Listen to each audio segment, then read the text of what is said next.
I'm at Dancing Oaks today with Leonard, and Leonard, you know, it is getting a little bit late in the season, but still so many blooms. It's amazing. Oh yeah, Judy, there's a lot of great fall blooming plants and fall color and beautiful fall fruit to enjoy. Definitely. So let's start over by you. What do you have there? Oh, this is a beautiful Parthenocissus, silver vein creeper, and great fall color. In the summertime, it's sort of a nice olive green with a white vein through the center. And if you do get fruit on it, it's blue, so you get the blue fruit against the red leaves. Oh, pretty. Very nice, and grows well in shade. Nice. That is nice. There's not a lot of vines for a shady area, so very pretty.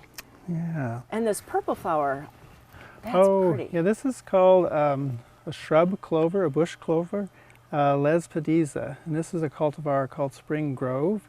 So we treat it as sort of a woody perennial in a way, that we let it grow up through the season. It'll grow up like 4 to 5 feet, flowers really prolifically at the end of the summer. And then after a hard frost in the winter or next spring, we cut it back to the ground, about 6 inches from the ground. Oh, nice. Very drought tolerant, great show of flowers late in the season. Full sun? Full sun, Wow. nice cascading over a bank. Oh, that would be nice. Yeah, lovely. And then the striking blue, that's gorgeous. Yeah, this is a wonderful salvia that even though the flowers are kind of small and blue, not bright red, the hummers just really enjoy this one. And this has been blooming in the garden along our path probably for 3 months now. Wow. On the ground. Very upright salvia, kind of willowy, you can see through it, but very long blooming, and you can't beat that blue color. I just love that. Yeah. And you know, there's that tradition about red, but really this is not a red flower. Not a red flower, but they really like to work on that. Very cool. And orange, wow.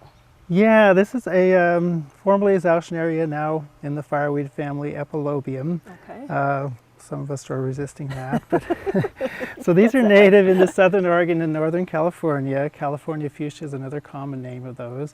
And this is a particular variety called Catalina, which I really like because it gets 3 to 4 feet tall, large flowers, and the hummers do enjoy that. Late summer blooming, starts blooming when it's really hot at the end of August. Nice. Just sort of surprising. Nice. And then this is so unique. What is this one? This is a small tree or large shrub called Seven Suns flower. So here are the white flowers. Okay. Northern crepe myrtle is another common name for it.